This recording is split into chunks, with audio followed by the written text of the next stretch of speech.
Hi, everyone. This is Jason, and welcome back to the channel. Joining me today is Michelle Ray. She's Director of Merchant Operations at Permission.io. She's on the board of directors of the Maliberty Initiative. She is a co-founder and director of strategic alliances at Clearvoter. Michelle, thank you for joining me today.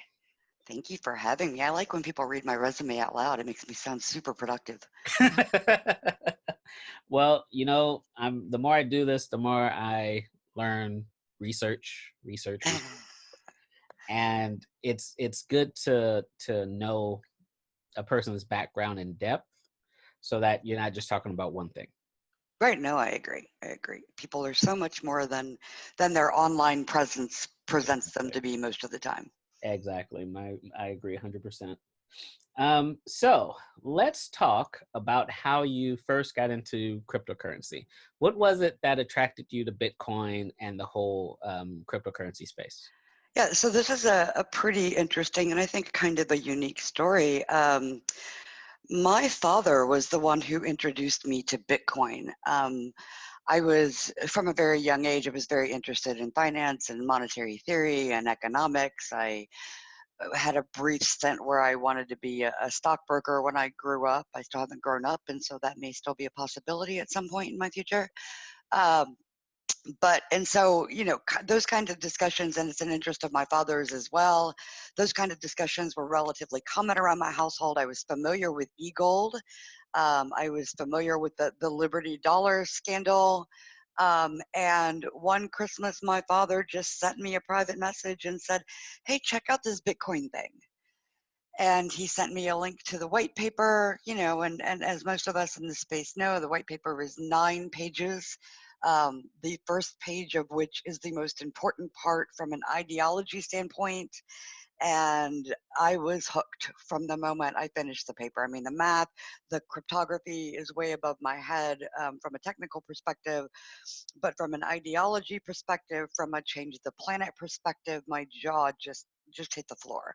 I was a true believer from the first time I read the Bitcoin white paper. So I spent a little bit of time researching Bitcoin, which at the time, now this was late 2012, there wasn't a whole lot of information online. A few articles here and there, but nothing that really got into the meat of the how and why. So I found my way onto message boards and downloaded the original Bitcoin wallet, learned a little bit about mining, sat through the agony of syncing the entire blockchain, which took 2 days, convinced somebody to tell me how to actually buy Bitcoin. So I bought a little bit back then, and the rest, as they say, is history, some ups, some downs, but I've remained a true believer through it all.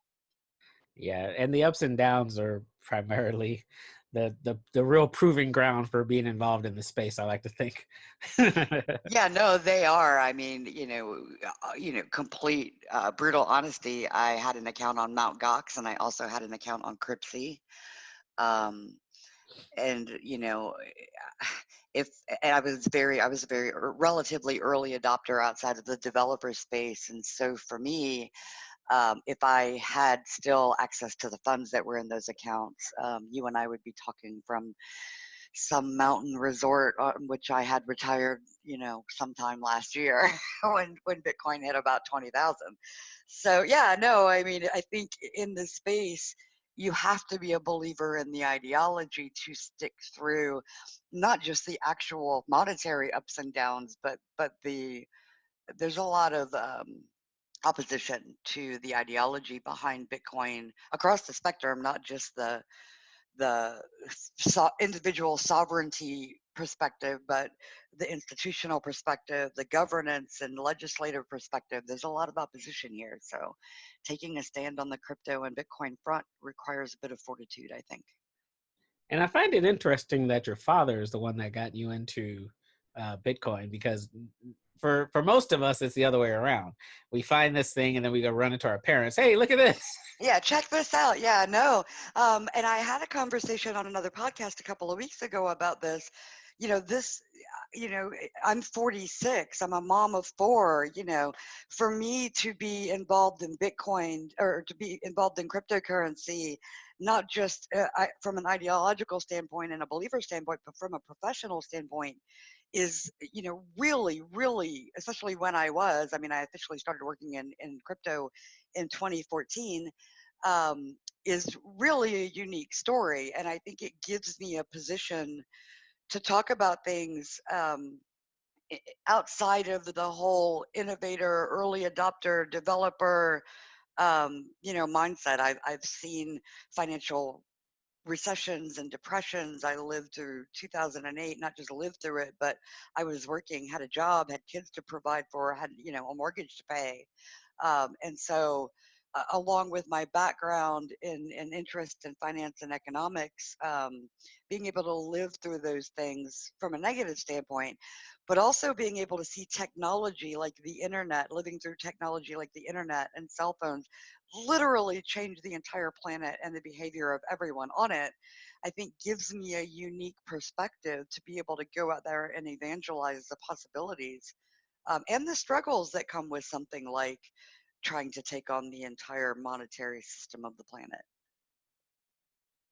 Well, and it's interesting when you bring up the 2008, because that's why Bitcoin was created to begin with. Right. You know, Right. Absolutely. and Yeah. Like I said, the first page of the white paper tells you all about the whys.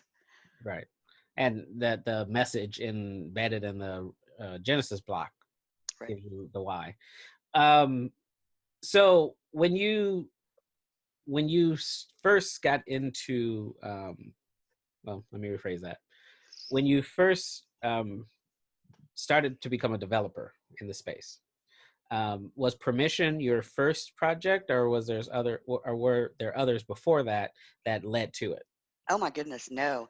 My I'm gonna drop a little name here, a little OG in the space. My first gig in this space was courtesy of Paul Pue, the co-founder and CEO of Edge Wallet, which at the time was Airbitz.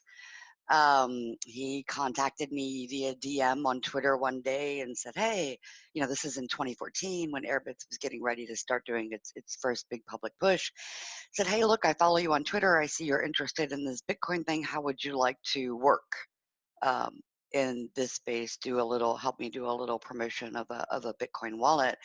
And he sent me the SDK, downloaded Airbits at the time, was enamored with the ease of use and the fact that Airbits very intentionally focuses on privacy, security, and ease of use, and does a phenomenal job doing it. And so I have not only been a Edge Wallet user from the beginning, and an evangelist from the beginning, but Paul was my professional intro.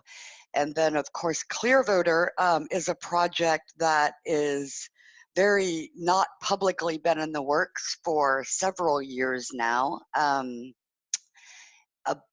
with the ultimate ability to allow blockchain consensus around local political issues, not necessarily voting. I mean, voting is obviously the ultimate goal, but we're still very early in testing and things like that. But being able to record consensus data around local political issues and make that data available, imagine a proof of stake for your community. You participate in the legislative process, and you gain credibility as a political thought leader in your community, educating others around issues. And that's the idea around Clear Voters, is having people actually be involved in the space locally and controlling their local governance.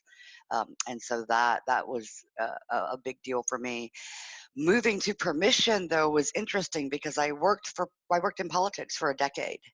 Um, I was a journalist and senior political editor for a very popular um, political news site. And like everyone else who's in the political arena for very long, I got burned out and realized that what I got into it for wasn't happening. I stumbled upon a job listing on Craigslist, of all places, for social media, for which was at the time Algebraics Data. Went in to discuss with them their idea. This was in 2017. And before I walked out of the door, instead of a part-time media gig, I had a full-time communication director gig because I absolutely fell in love with the project they had planned and the team they had put together to make it happen. Nice. Can let's backtrack a little bit to Clearvoter, because what you bring up about the proof of stake is I think an important issue that um, there's been talk about using the blockchain for voting. Right. And what do you think is the main reason why that is stalling? Why that's not? It doesn't look like that's going to be uh, Right. feasible. So I think there are three primary reasons why blockchain voting faces stiff opposition here in the United States. I mean, just for clarity's sake, the country of Estonia uses blockchain for everything, including voting. And so, there is a proven use case out there, albeit on a much smaller scale than voting at a national level in the United States would be, but certainly not at local and state levels. So the main reasons that I think blockchain faces such opposition here is, one, that it is permissionless, and the United States government, state governments, local governments, county governments, even city governments really don't like governance to be influenced by things outside of their control. Even when they go into private partnerships, they're the ones that write the rules. They're the ones that set the boundaries around the private participation in whatever things like green initiatives in a city or smart planning, smart city planning. It's still done by the governance rules. Another reason, obviously, is just a lack of education, not around any particular protocol like proof of stake or proof of authority or whatever. It's really around how something like voting could be kept secure while still being distributed, while the systems that run the infrastructure are distributed. You and I both know that voting can be secure by giving users private keys that are only applicable to them. They have to sign them by KYC in the same way you sign up for an investment account somewhere. And that would secure identity tied to one vote, a private key that's only usable once. The first time you use it, that's it. It can never be counted again. I mean, you and I both know technically this is very easy to do and very possible.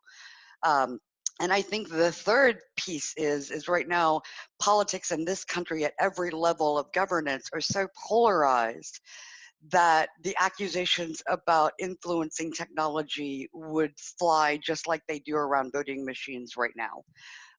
People are, interestingly, in a company that likes to bill itself as technologically advanced. The US is really technologically so far behind so much of the rest of the world in adopting and testing out technology that we're almost archaic. You mentioned paper ballots, which is a great backup to a system, but if neither system is functioning, it's time to move on.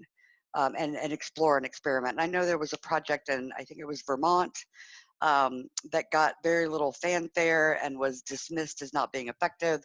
In all honesty, I haven't been able to find much data around why the project was summarily dismissed as being viable.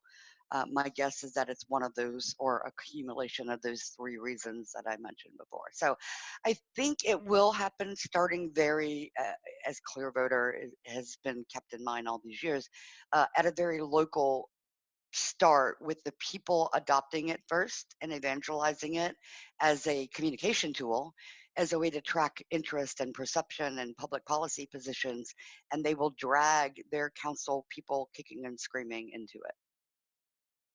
And just for the sake of plugging Clearvoter, I'd rather Clearvoter be in charge of that than Facebook.